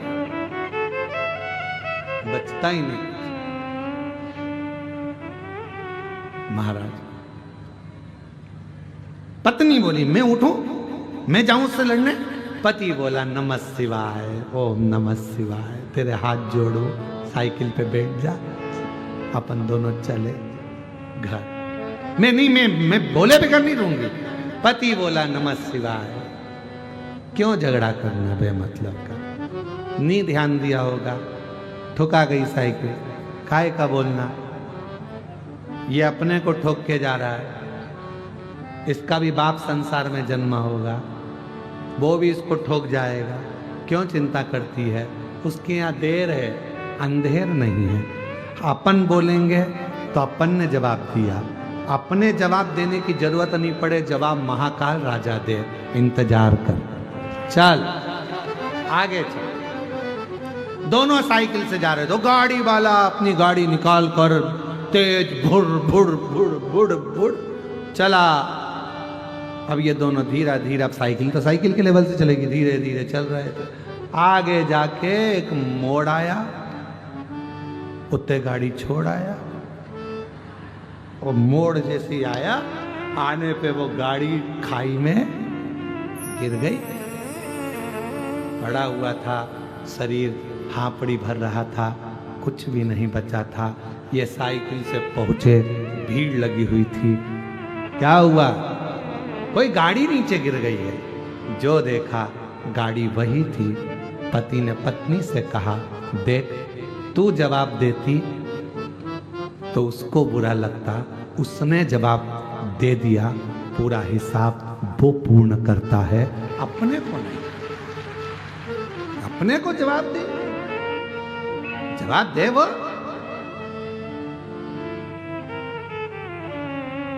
जवाब देने की जवाबदारी उसकी है, अपन क्यों? अपन विद्वत्ता में रहो, शांति। एक महाराज जी सफर कर रहे थे ट्रेन के अंदर, और रेल में सफर कर रहे थे, बहुत बुजुर्ग थे, गीता जी लेके बैठ गए, पढ़ने लगे। उनकी आंख से कम दिखता था, धीरे धीरे धीरे धीरे पढ़ रहे थे, गीता जी का पाठ कर रहे थे। ट्रेन में बैठे हुए थे, 5 लड़के चढ़ गए ट्रेन के अंदर, 6 लड़के 5 लड़के ट्रेन के अंदर, और 5 लड़के ट्रेन के अंदर चढ़े।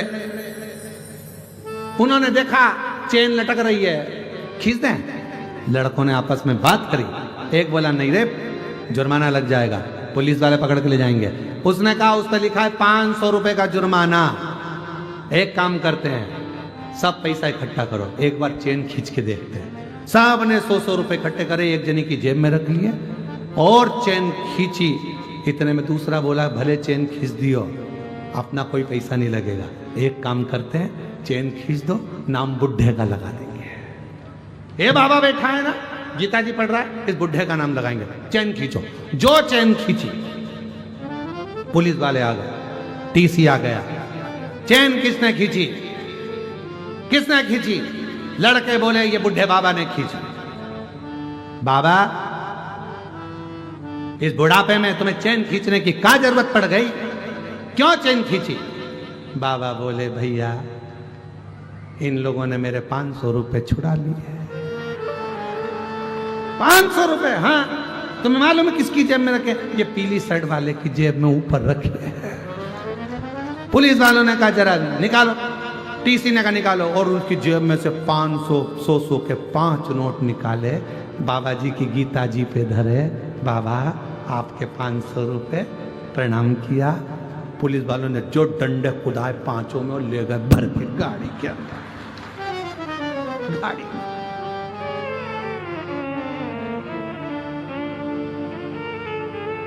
ये समझ रहे थे बाबा है, बाबा बाबा नहीं है। समझ, गीता ज्ञान देती है। विद्वत्ता होना चाहिए, ज्ञान होना चाहिए। जिस गीता का हम अध्ययन कर रहे हैं, जिस पुराणों को हम सुन रहे हैं, उसका ज्ञान हमारे अंदर हो। कोई विद्रोही नहीं, कोई विद्रोही नहीं, कोई द्रोही नहीं। तारकासुर ने कह दिया था अपने बेटों को, बच्चों को कि यहां कोई हमारा दुश्मन नहीं है, सब शिव के हैं। श्री शिवाय नमस्तुभ्यं श्री शिवाय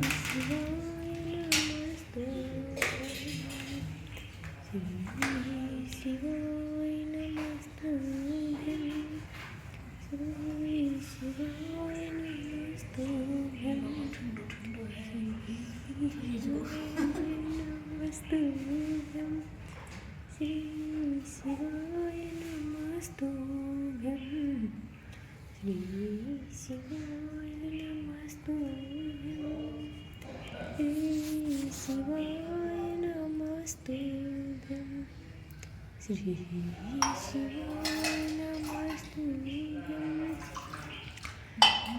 शिवाय नमस्तुभ्यं श्री शिवाय नमस्तुभ्यं श्री शिवाय नमस्तुभ्यं श्री शिवाय नमस्तुभ्यं श्री शिवाय नमस्तुभ्यं श्री शिवाय नमस्तुभ्यं। मैं शिव का कोई दुश्मन नहीं, कोई दुश्मन, शंकर भगवान का कोई द्रोही नहीं। आप एक एक असुर को उठाकर देखिए, एक एक असुर को, एक एक उठाओ, कोई दुश्मन दिखेगा? भस्मासुर, क्या वर था उसको? जिस पे हाथ रखे, बोलो बोलो जम के, वो ही भस्म। कौन? कितना बड़ा शिव का उपासक था भस्मासुर, शिव का परम भक्त था भस्मासुर, परम भक्त। पत्नी के साथ रहता था, धर्म।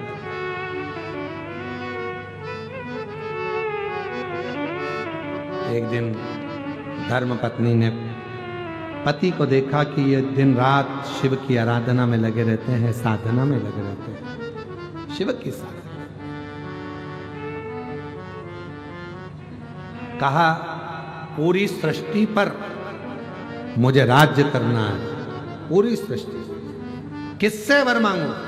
धर्म पत्नी ने कह दिया, शिव से बड़ा कोई दानी नहीं हो सकता संसार। अपना घर सोने की लंका तक उन्होंने लंकापति रावण को दे दी थी, कर्ण फूल निकाल कर दे दिए थे मांबा ने। उनसे बड़ा दुनिया में कौन दानी होगा? मांगना है तो शिव जी से मांगो। बाबा की आराधना में, साधना में डूब गया बहुत।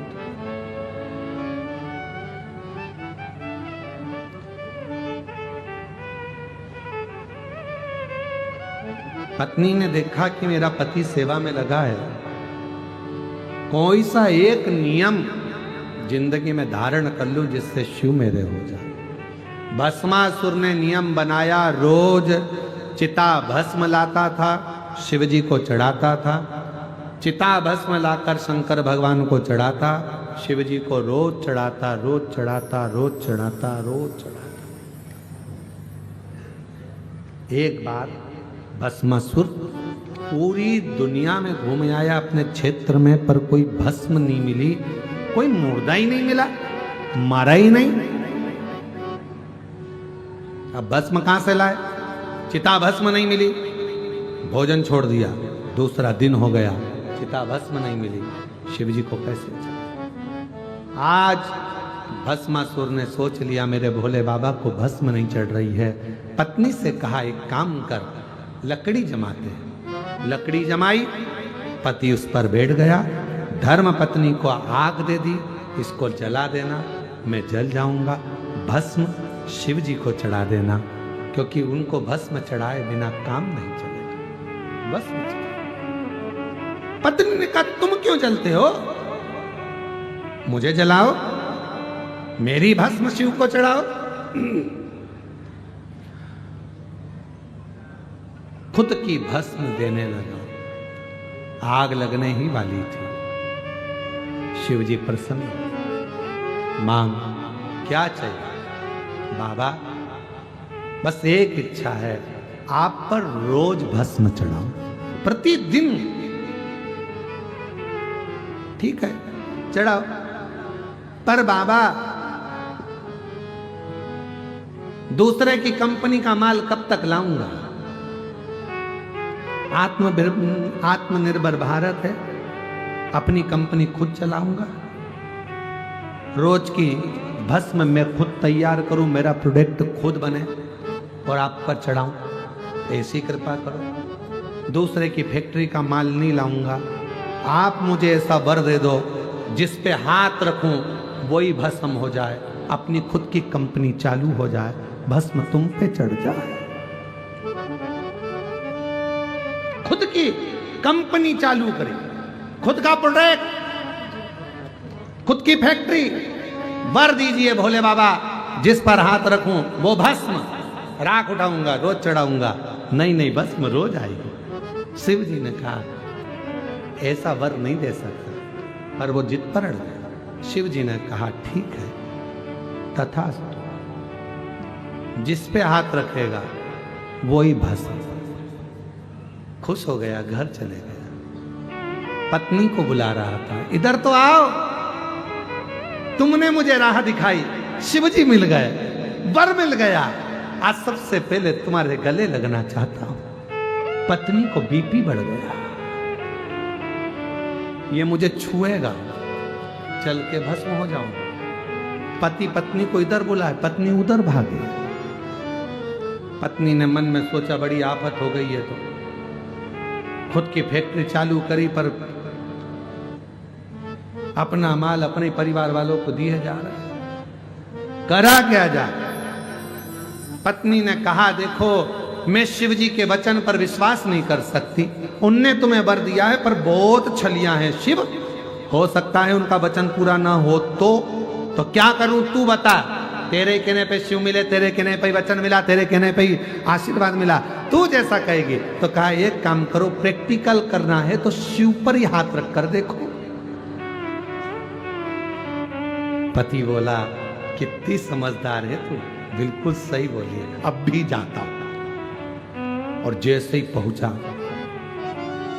शिव जी ने पूछा क्यों आए हो? प्रैक्टिकल करना है। क्या प्रैक्टिकल? तुम्हारे सिर पे हाथ रखना है। शंकर भगवान गंगा जी को देख रहे, बाजू में बैठा सांप फुन फुन कर रहा। शिव जी के कान में आके सांप बोला प्रभु भाग लो। इससे जोरदार कोई बात नहीं है, ये अपने ऊपर धर देगा हाथ। 2 मिनट में समाप्त, भस्म अपनी अपने पे चढ़ जाएगी। चलो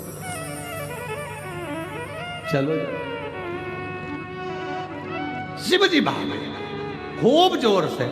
भस्मासुर बोले वाह वाह, कहां जा रहे हो? प्रैक्टिकल तो कर लेने दो। बाबा परेशान हो गए। जिस इंद्र लोग गए तो इंद्र भाग गए, ब्रह्म लोग गए तो ब्रह्मा भाग गए, विष्णु लोक में शंकर जी पहुंच गए। जैसे ही गए, लक्ष्मी मैया ने प्रभु को देखा, आज भोले बाबा बैकुंठ में। भोलेनाथ जी बोले बैकुंठ में कोई विशेष वाली बात नहीं है, लोग मरने के बाद आते, हम जीते जी आए, चिंता न करें। टेंशन है बहुत भारी। क्या टेंशन है? पीछे आ रहा है भस्मासुर। भगवान नारायण सो रहे थे, लक्ष्मी चरण दबा रही थी। जैसे ही सुना पीछे आ रहा है भस्मासुर, नारायण उठ के बैठ गए, लक्ष्मी आ गई। लक्ष्मी एक साइड। लक्ष्मी जी ने पूछा क्या हुआ प्रभु, इतनी जल्दी उठ के बैठ गए आप तो? अरे वो भस्मासुर। भस्मासुर कौन? जिस पे हाथ रखता है वही भस्म हो जाता है। लक्ष्मी जी बोली आई पानी भर के, अंदर चली गई सीधे भीतर, बाहर ही नहीं आई। भगवान विष्णु शंकर जी से बोले बाबा तुम कैसा कैसा वर दे देते हो। शंकर भगवान बोले अपने बेस्ट फ्रेंड पे पूरा भरोसा है, गाड़ी जब उलझती है तो दोस्त सुन जाता है।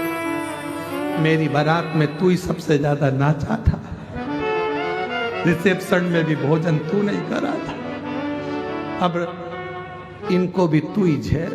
भगवान विष्णु बोले मैं कैसे झेलूंगा। ब्रह्मा जी को याद किया। ब्रह्मा जी आकर खड़े हुए, प्रभु मैंने तो भस्मासुर बनाया था, आशीर्वाद इनने दिया, तुम कुछ भी करो। ब्रह्मा जी बोले मेरे जैसे बुजुर्ग को क्यों आगे लाते, क्यों, मेरे बस का, मैं तो पीछे ही अच्छा। इंद्र बोले प्रभु ऐरावत चढ़ जाओ और चलो। भगवान नारायण बोले ऐसे काम नहीं चलेगा। शिव जी पीछे हो गए।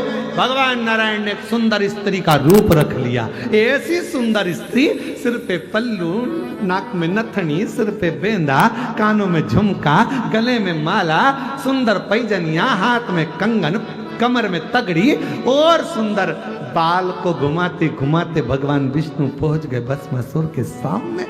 जो भस्मासुर ने भगवान विष्णु को देखा, इतनी सुंदर नारी,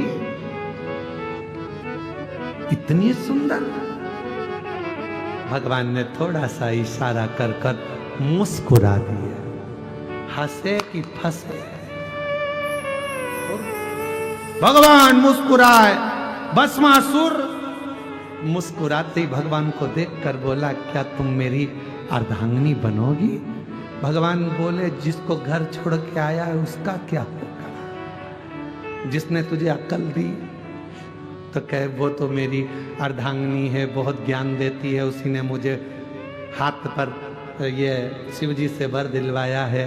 शिव जी मिल नहीं रहे, कम से कम तुम ही मिल गई, ठीक है, क्या तुम मेरी अर्धांगिनी बनोगी। भगवान बोले मैं बनने को तैयार हूं, पर मेरी एक हॉबी है, एक मुझे पसंद है नृत्य, डांस।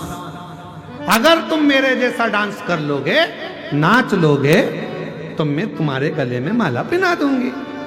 भस्मासुर बोला जो तुम्हारी हॉबी वही हमारी हॉबी, जो तुम्हें पसंद है वही हमें पसंद है। अभी नाचते हैं, नाचो, कैसे नाचना है। भगवान विष्णु दोनों नेत्रों की ओर हाथ ले गए, भस्मासुर भी दोनों नेत्रों की हाथ ले गए। भगवान विष्णु ने ऐसा किया, भस्मासुर ने भी ऐसा ही किया। भगवान विष्णु ने ऐसा किया, भस्मासुर ने भी ऐसा ही किया। थोड़ी देर बाद भगवान विष्णु ने एक हाथ कमर पे रखा, भस्मासुर ने भी रखा। भगवान विष्णु ने दूसरा हाथ अपने सिर पे रखा, भस्मासुर ने भी दूसरा हाथ सिर पे रखा, और तभी भस्म हो गया। बस शिव जी आ गए बाहर निकल के। भगवान बड़ी कृपा कर दिया। भगवान विष्णु बोले तुम्हारा कुछ ना बिगड़ेगा, हमारी जान जाए। किसी को भी वर दिया करो तो जरा सोच समझ कर तो दिया करो, ऐसा वर दे देते हो बाद में वो अपने ही पीछे पड़ जाता है, बाबा जान नहीं पाए। भगवान शिव, ब्रह्मा जी आकर बोले भोलेनाथ बहुत दयालु हैं, दातार हैं, सरल हैं, इनसे भैया किसी को भी इनके पास मत जाने दो। मार्कंडे बाबा की उम्र कम थी, इन्होंने वर दे दिया नहीं मरेगा, नहीं मरा। राजा श्वेत की उम्र कम थी, मरने गया तो बचा कर लिया। जो शंकर जी को एक लोटा जल चढ़ा देता है, ये इतने सीधे हैं, एक लोटे जल से राजी हो जाते हैं। लोगों को 56 भोग चाहिए, किसी को पीतांबर, किसी को आंबर, किसी को सोना, किसी को कपड़े, किसी को जेवर, ना जाने अन्य देवताओं को तो इतना इतना सामान चाहिए, इनको कुछ नहीं चाहिए, एक लोटा जल, सारी समस्या हाल। और अभी तो इतने चक्कर में पड़ गए लोग कि शंकर जी को फुर्सत ही नहीं है। एक बहन चढ़ा के जाती, दूसरी लाइन में लगी रहती, दूसरी चढ़ा के जाती, तीसरी लाइन में लगी रहती। दिन भर सुबह से लेकर शाम तक नहा नहा के शंकर जी कह रहे हैं बड़ी कृपा हुई है, बड़ी कृपा, सबको फल। महाराज भस्मासुर का अंत हुआ।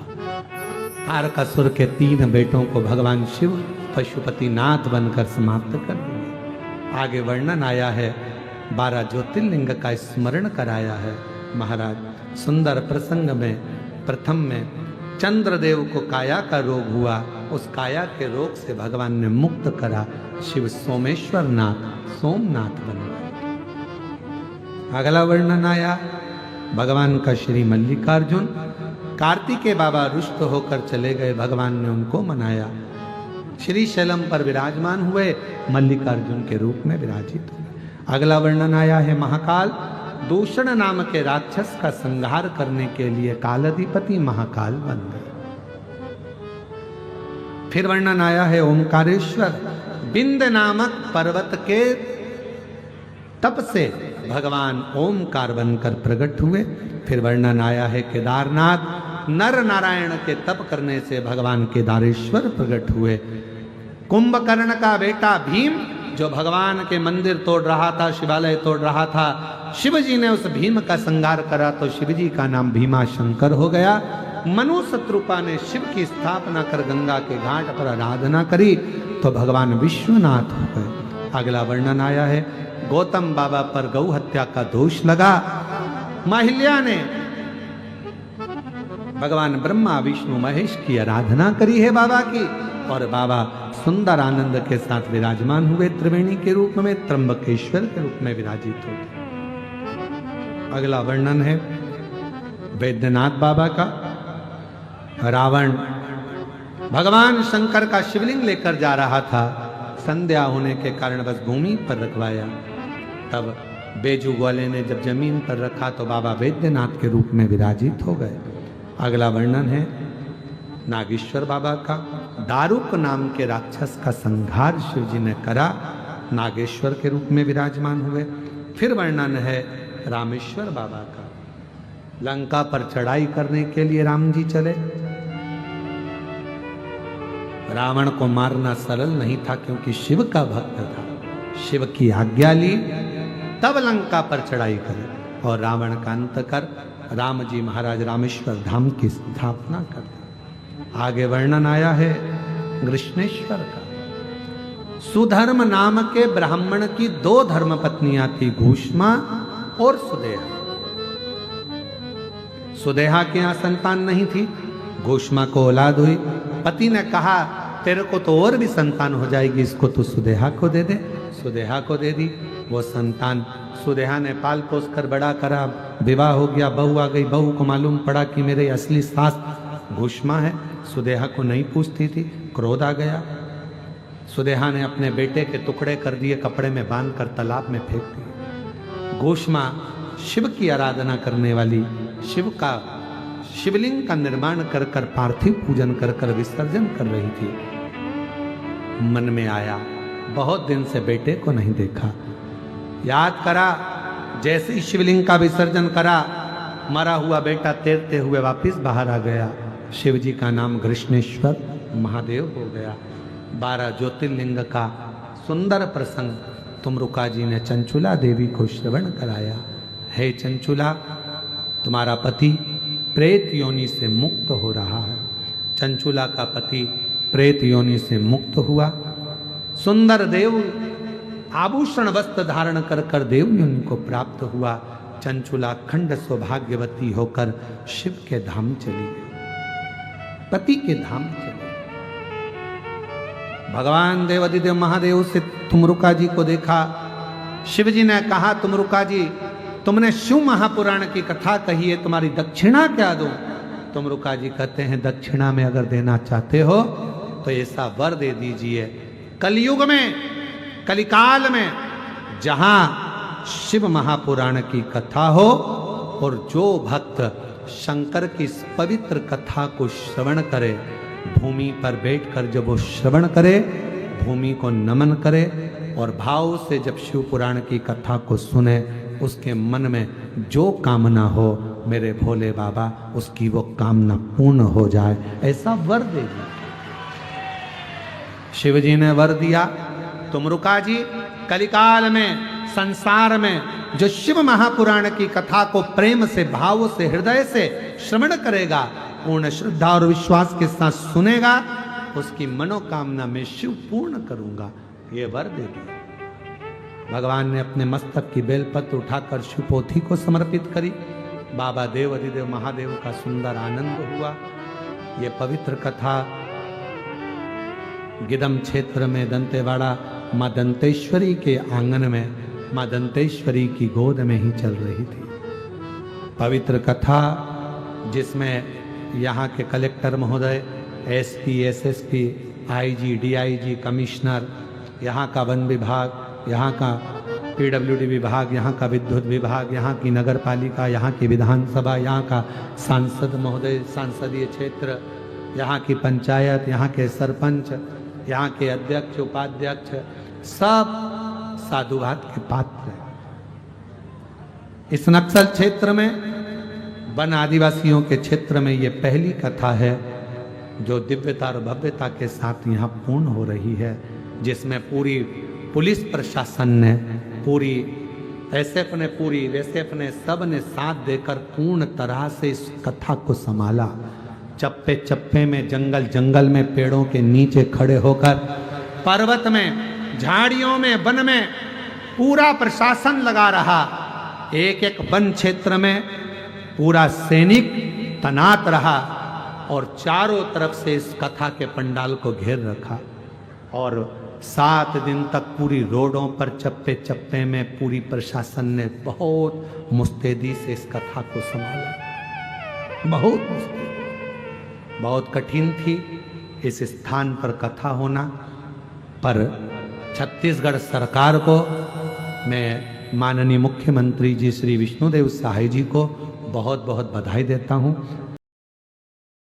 श्री शिवाय नमस्तुभ्यं, श्री शिवाय नमस्तुभ्यं, श्री शिवाय नमस्तुभ्यं, श्री शिवाय नमस्तुभ्यं, श्री शिवाय नमस्तुभ्यं, श्री शिवाय नमस्तुभ्यं, श्री बाबा तेरी बेटी की लाज रख ले बाबा भोलेनाथ शंभुनाथ शिवाय नमस्तुभ्यं, हे मेरे बाबा, हे मेरे श्री शिवाय नमस्तुभ्यं, जय शिव भोलेनाथ की, हे मेरे भोले बाबा। शिवाय नमस्तुभ्यं, श्री शिवाय नमस्तुभ्यं, श्री शिवाय नमस्तुभ्यं, श्री शिवाय। राधे राधे शास्त्री जी, नमस्तु।